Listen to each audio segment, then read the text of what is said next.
Halo semuanya, saya Hayuza Tasya dari Sekolah SMA Negeri 20 Batam, kelas 10 IPA 1 akan menjelaskan tentang ruang lingkup biologi.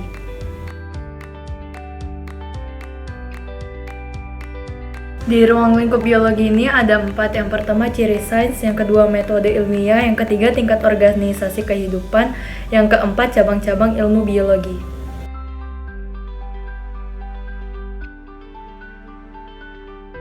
Yang pertama ada ciri sains. Ciri sains terbagi menjadi 6. Yang pertama ada konkret. Konkret itu objek nyata atau benar-benar ada. Yang kedua logis, sesuai dengan logika atau masuk akal. Yang ketiga objektif, mengenai keadaan sebenarnya tanpa dipengaruhi pendapat atau pandangan pribadi. Yang keempat universal, umum atau berlaku untuk seluruh dunia. Yang kelima sistematik, susunan atau aturan. Yang keenam empiris, berdasarkan pengalaman.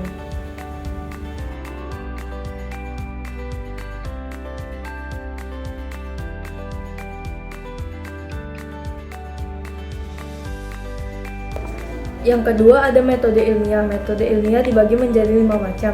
Yang pertama ada rumusan masalah, yang kedua ada observasi, yang ketiga ada hipotesis atau dugaan sementara, yang keempat ada eksperimen atau percobaan, yang kelima ada kesimpulan atau rangkuman dari semua pertanyaan, dugaan, dan hasil percobaan. Di rumusan masalah ini kita membuat pertanyaan 5W1H. Contohnya, bagaimana pengaruh intensitas cahaya terhadap tanaman kacang kedelai? Yang kedua ada observasi. Observasi itu pengamatan lingkungan sekitar untuk menentukan objek yang paling tepat untuk penelitian. Observasi dibagi menjadi 2 jenis. Observasi partisipasi, pengamatan terlibat, atau observasi non-partisipasi, pengamatan tidak terlibat. Yang ketiga ada hipotesis. Hipotesis itu dugaan sementara yang didukung oleh pengetahuan dan teori relevan yang telah dimiliki.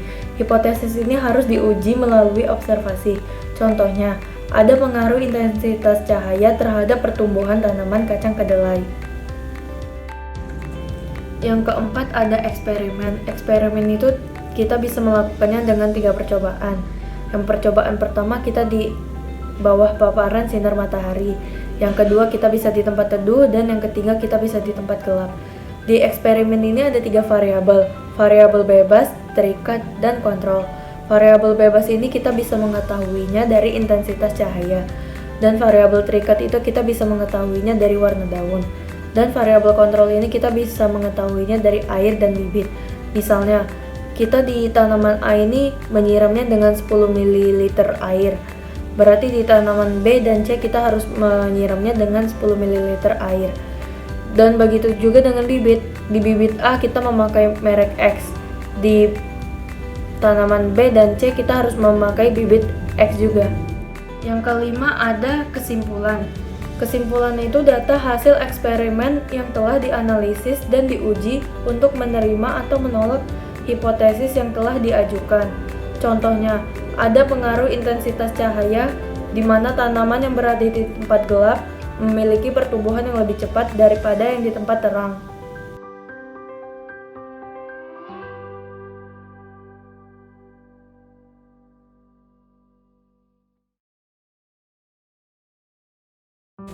Yang ketiga ada tingkat organisasi kehidupan. Tingkat organisasi kehidupan dibagi menjadi 10 macam.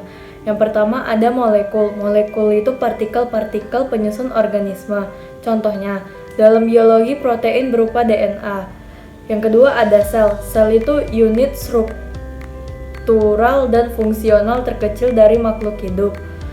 Contohnya itu dalam sel terdapat organel tertentu, misalnya A. mitokondria sebagai tempat respirasi seluler, B. ribosom tempat sintesis protein, C. nukleus mengatur seluruh kegiatan sel.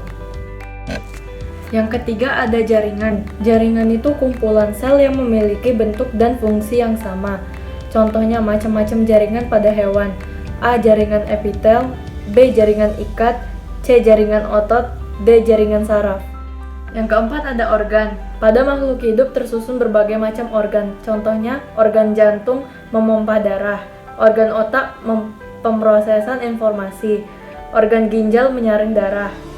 Yang kelima ada sistem organ. Organ-organ yang berbeda akan berkumpul membentuk suatu sistem.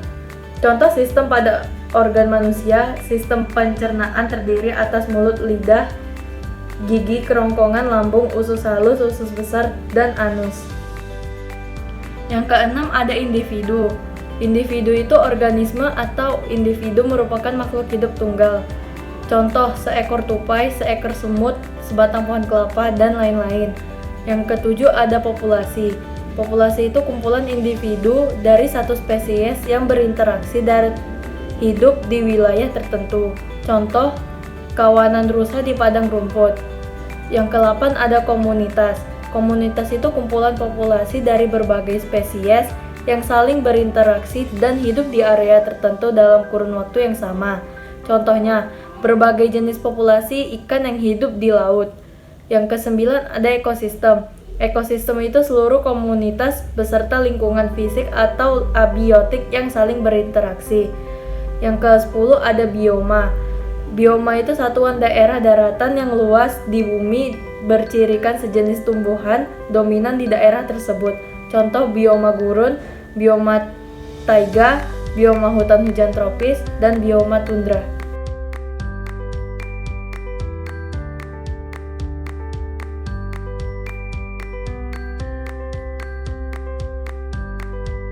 Yang keempat, cabang-cabang ilmu biologi.